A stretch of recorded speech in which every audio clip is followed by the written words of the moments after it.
Welcome back to part 2 of the video. So I'm pretty much going to kick off where it was. So if you do find this video useful or found a previous one, please consider showing your support. Hit that subscribe button.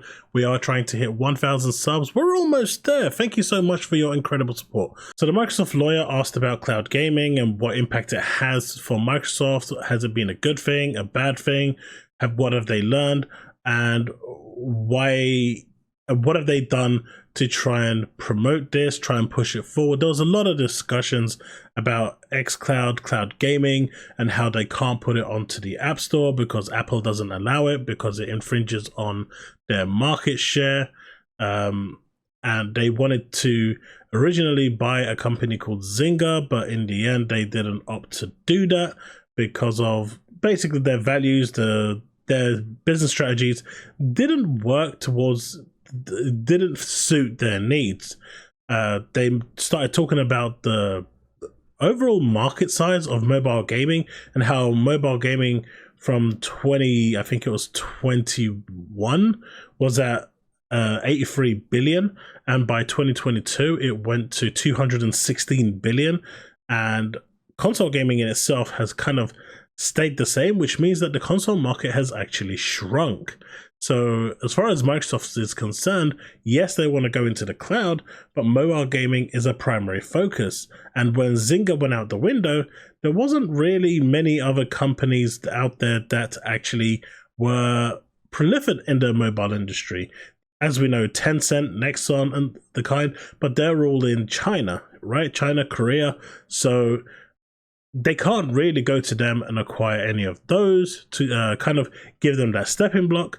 And then when Activision came along, Activision, at least on this side of the pond, on the western side of the hemisphere, is the biggest, as far as they're concerned, in the mobile market with their Call of Duty, with Candy Crush, among other games. So this seemed like a perfect opportunity, considering Zynga just dropped out the window, and they were able to pursue this one, and for them it was the right choice. Activision's largest publisher of mobile games outside of China, Phil Spencer notes, console business shrinking as percentage of overall gaming business is flat, but mobile grows fast, so the part that console gaming represents is shrinking.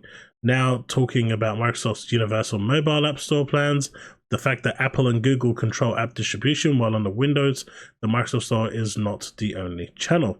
So as you can see here, Apple and Google will fight us because they don't want other app stores. So what they're saying is they want a third app store, or they want to put like the Microsoft App Store on the Google phones or on the on the Android OS and also on the Apple OS. But Apple and Google obviously are having none of this. The plan is that users will come to that new store to find Xbox apps, but also third-party apps. Apple won't let us put a streaming app into the store. So as you can see, there's a lot of friction around the duality of the Apple Store and the Google Play Store. They just won't let Microsoft in. So the only option Microsoft really has at this point is to try and create their own or buy into their own. And this is where Activision with their King segment comes in. Launch of a store is a critical part of Microsoft's strategy, and that's a high risk part. Key thing here is not just to launch a store today and find users, but to gain exposure for the store through engagement with games like Candy Crush. Phil Spencer says this still has nothing to do with growing Xbox share. It's a completely different market, and as we all know, mobile market, mobile money is dirty money. You make a lot of money. Phil Spencer now talking about the CMA's model for COD, PlayStation Foreclosure. CMA had similar model as FTC, but had a math error in it. Now, what Phil Spencer is saying here is that the FTC and the CMA basically had the same problem. They've got the same, they're basically complaining about the same thing. Now, based on this, there was already accusations flying around that the FTC and the CMA were colluding. I'm not saying that they were colluding, but this just adds to it that they're complaining about the same thing.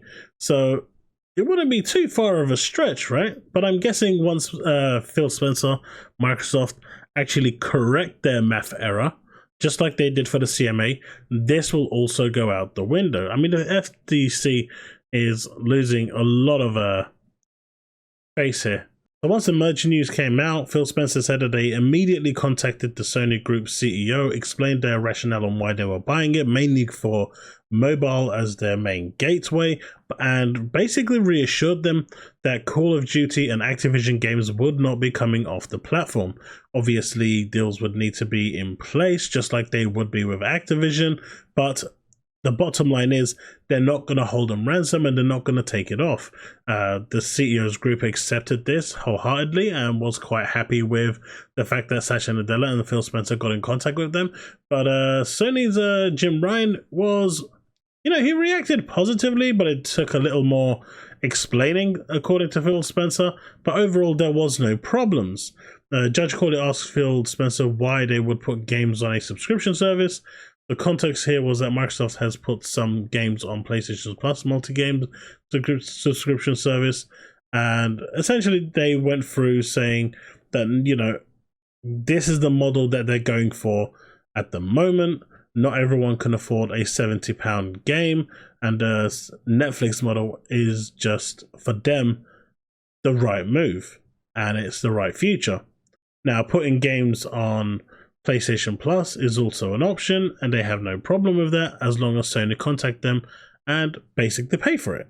In the end, if a game goes onto a cloud service, you lose money because that's basically copies of the game that you're never going to sell. So giving it away for free to PlayStation Plus is just not an option. And we get onto that a little later, because the judge kind of got a bit upset with the FTC when they tried to basically tell Phil Spencer, you're giving oath right now. You're saying this on oath, but you wouldn't give. If they turned around and changed the rules and said we want it for free, you're gonna say no. Well, duh. But I'll get to that in a bit. Leading on from the subscription services, Phil Spencer said that basically, as far as they're concerned, they want to utilize every possible way, including participating on Sony's platforms, to make money. It's in their interest to make money, and even if it means PlayStation Plus, as long as an agreement is made, an agreement has come to, they are more than happy to get the game on that platform. As Phil Spencer was being questioned by the Microsoft lawyers, he wanted to stop to make a clarification, one that he made to the FTC and one he wanted to elaborate on. Because to the FTC, he said Call of Duty will remain on the PS5. Now, of course, I've already seen on Twitter that people are already questioning this and saying it's wordplay and that it won't be on anything past the PS5. It will only be on the PS5, not PS6, if there is one. Well, he knew that this was going to be a thing. He's not stupid, so he wanted to make that clarification. And it says Call of Duty will remain on PlayStation 5 and future versions of PlayStation. Our goal is to make Call of Duty a great game for this PlayStation and future PlayStations. Phil Spencer clarified this with reference to his testimony right before the lunch break, which is what I was saying. Then he went on to explain the difference between current generation and next generation, or Generation 9. Generation 9, he said, is an industry term because that keeps on coming up as the FTC continues to try and dismiss the Nintendo Switch. But Phil Spencer basically said, we don't look at it as Generation 9, we look at it as current generation. When a consumer goes into a store, they look at the consoles available. There's a PS5, there's a Nintendo Switch, and there's an Xbox Series consoles. They will buy one of those consoles. If they buy a Switch, they are unlikely to buy the others. Considering most people only have one console, it's a pretty safe bet to say not everyone is like me, who has all three consoles, or like others who have two consoles. Even though the prices of like the S and the Switch are low, generally people stick to one console. So as far as he's concerned, that is competition. If they buy a Switch, they are not buying a Series console, and that is a customer lost. So with the FTC saying that Nintendo doesn't count, that is not true, because Nintendo is still taking customers away from Sony and Microsoft, and as long as that is happening, they count. Now some evidence has been referenced for Microsoft considering the Switch, weekly reports on console sales, including the Switch. Again, at this point, the FTC tried to use the monthly reports that came to him, and they used a specific one that supported their agenda. Of course, Phil Spencer immediately shut that down again by saying, this is just one of many reports I get that cover many different regions, and not just ones that cover PlayStation and Microsoft Xbox Series consoles, but there's others that cover a broader range. And at the end of the day, he's not the one that makes these reports. These are auto-generated through a third party that sends them to him. Because one of the things that was on this list was that Series consoles were number one, Switch was number two, I think, and PlayStation was number three, or it was PlayStation number two and Switch number three.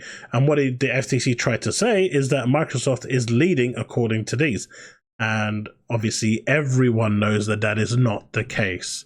But Phil Spencer basically just reiterated that, you know, that ordering is not anything of any importance. I mean, it may be, but when has Xbox been number one? Maybe that week when they actually sold really, really well because there wasn't no PlayStation 5s. Could it be that week that they actually took the report and decided to use that week's report? Remember when there was like a month where Xbox was actually outselling the PlayStation 5 just 1 month out of all those many? Maybe it was that. So the FTC tried to say that Sony and Microsoft Series consoles are pretty on par in the US, but Phil Spencer denied that claim, saying that they were third as opposed to the trio of consoles, and this was largely attributed to the exclusive games from Sony and of Nintendo, where they just have much more exclusives on their platform, and it helps drive sales, it helps drive consoles. And he reiterated that Sony is still dramatically larger than Xbox today. Exclusives are established part of console business. Sony is very strong, because the FTC tried to argue that you don't need exclusives to be successful. They are completely bonkers. The FTC earlier asked Phil Spencer how many more acquisitions of companies, studios, or whatever it is have they bought since ZeniMax. And Phil Spencer said ZeniMax was the only one. And they said, well, are you sure? And he goes, yes, we haven't bought anyone else. Activision is the second one we've attempted to purchase. And then the Microsoft lawyer who was questioning Phil Spencer at the time asked, has Sony made any acquisitions during the time that you've been trying to purchase Activision Blizzard or prior? And of course, as we all know, they've bought Bungie, they've bought a number of studios, even though they are small. Some don't even have any games, some are making exclusive games for PlayStation, but they have actually been very active in the market, buying studios constantly, not at the scale of ABK, of course, but they are buying them. And as we can see here, Sony has done a number of acquisitions, even in the time since Microsoft announced this deal. The largest one, which was Bungie, maker of Destiny, announced about a month after Microsoft's agreement with Activision. Sony continues to sign agreements for exclusive third-party titles. One of them just launched, Final Fantasy 16. This is discussed as part of Sony's response to Microsoft and the Activision deal.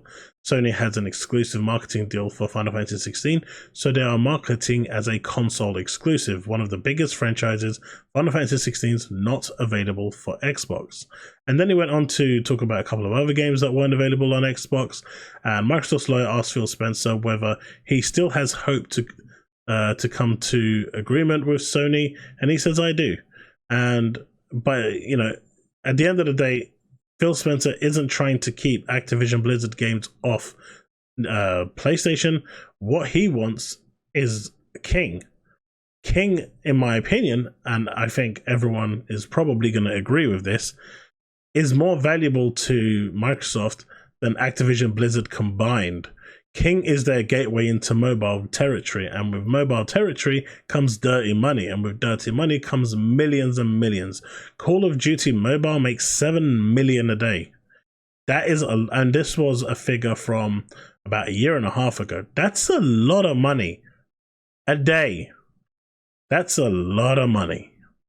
After the break, the FTC now gets back to what Phil Spencer said under oath before the lunch break. And this is when things started to get interesting, because at this point, the FTC started to take the royal piss. The FTC wanted to know whether he can swear this for the next 10 years for all Call of Duty versions, regardless of the terms of contract. So the FTC is trying to get Phil Spencer to concede that he can't really swear they're going to make Call of Duty available for PlayStation for the long haul, as there may be some unknowns such as future contract terms. The FTC wants Phil Spencer to confirm that he will ship Call of Duty only subject to reaching an agreement. And Phil Spencer says the goal is to ship on all future versions, but he can't even know whether there will be future versions. Phil Spencer explains that when they announce they have a new game and a PlayStation version, the PS team accepts that. There is no contract or terms that need to be agreed. However, the FTC basically said, but we have a 10-year deal here. This is different. And as you can see, all the red tape, all the red lines over here, you know what a red line is, he asked him. He said, yes, these are the points that are stipulated that we keep going back and forth. The FTC then wanted to know whether he can promise that Diablo will be available on PlayStation for the foreseeable future. And at that point, Phil Spencer stayed quiet. He basically, in my opinion, pleaded the fifth. And a problem that I find here, and I think everyone else finds, is that Diablo wasn't in the public eye here. It wasn't in contention. It was Call of Duty. And for the FTC to add that in, they were playing dirty. At this point, they were doing everything they could to play as dirty as they possibly could to try and get Phil Spencer to incriminate himself, or to basically find a way to put the FTC back on the back foot, because the FTC know up until this point they have failed miserably. So they decided that playing dirty, underhanded tactics was the way forward to try and turn the table round. The standard Phil Spencer's testimony about Call of Duty to PlayStation to poke major holes into the FTC's foreclosure theory is not that his testimony must be tantamount to the enforceable contract. It's that the key decision maker is here, and he says he won't do what the FTC alleges, which is essentially not keep the games on the console.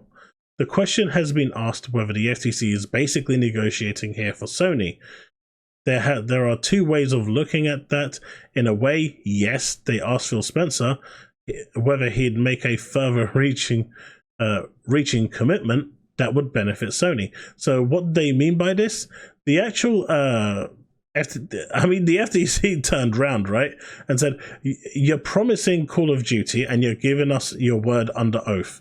And at that point, earlier, when the FTC was saying, well, this is subject to, as you can see here, to contractual agreements. You have to reach that agreement before you could actually accept it. So you're not actually promising to put the game on the console, because if that isn't reached, then the game won't be there. And Phil Spencer basically tried to say that we don't really need to reach an agreement. We just need to let them know that the game is going on there, and that is it. But he said, well, you've got this contract here, so you do need to reach an agreement, so you can't under oath say that you're going to do it. And then Judge Corley jumped in and said, you're trying to insinuate that he would, if Sony basically wanted that game for $0, he would be bound by that to accept it. I'm not accepting this, move on. And that was the end of that conversation. Then the FTC, that was pretty funny, right? I'll give it to her. That was funny, because the FTC at that point was really trying to play dirty. And I think the judge finally had enough and said, you need to stop now. At the end of the day, they are not going to give it away for free. They still have to pay for it. It's still a game that is going to be licensed to them on their platform. They still have to fork some money out to have that game, just like they would do to Activision if this deal wasn't going through. There is no difference there.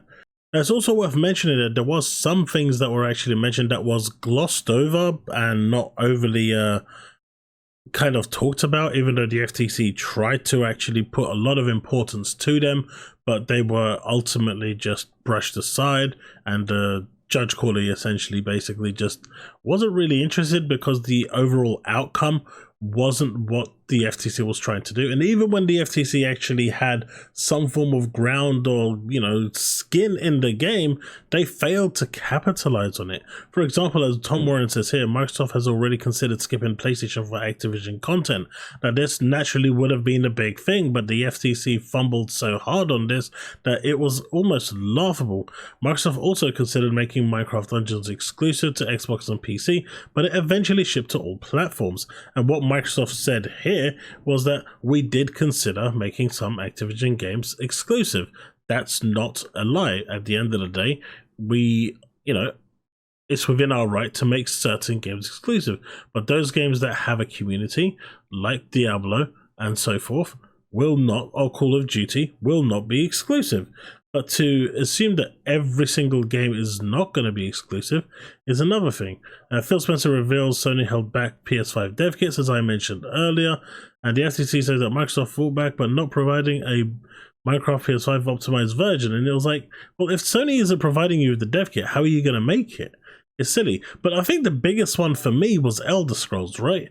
I think that one was probably the biggest one, and this is probably going to be something, like I said in my first video, in video 1, that's going to be talked about for ages, and it will never actually stop now until the game is released or announced, and I don't think we'll hear anything at least for another 2-3 years. But essentially, Phil Spencer would not confirm Elder Scrolls 6 is an Xbox exclusive. It's difficult for us right now, he said, to nail down. And I think I understand why he said that, but I think it's going to create a lot of problems for, at least, not for them, but for the fans, because now PlayStation fans are going to be mocking Xbox fans forever. And, well, that is it. Now, this part here talks about Zynga. Now, this is the part that I found really, really interesting, because the FTC was basically badgering on to Microsoft about exclusives and how they shouldn't be having it. And, well, Microsoft then turned around and said, well, Microsoft acquired Bethesda after hearing Starfield would be exclusive to PlayStation. Xbox really wanted that game, and well, the only way to have it was just to buy the goddamn studio. So they went ahead and just did that. When Microsoft heard Starfield was going to skip Xbox, Phil Spencer decided enough is enough. I'm buying Bethesda. And he went to the board and said, I want to buy Bethesda. And they said, why? I want Starfield. And they said, well, get Starfield then. They said, well, it's going to skip Xbox. And I'm oversimplifying it, but you get what I mean. Well, and look, this is the quote. When we heard that Starfield was potentially going to end up skipping Xbox, we can't be in a position as a third-place console where we fall further behind on our content ownership, so we've had to secure content to remain viable in the business. And if that means actually buying the whole studio, they will do that. I've never been around this much paper jokes, Phil Spencer, as he has to flick through exhibits. He confirms that Microsoft won't always make Bethesda and Activision games exclusive. And I think that's fine. I think that's fine. If you're buying the studio, it's not like Sony's, you know, when they're buying their studios, are going to confirm that all their games are going to be available on Xbox. It's just not, it's not going to be the case. I think Judge Corley is getting fed up with the FTC's line of questions here.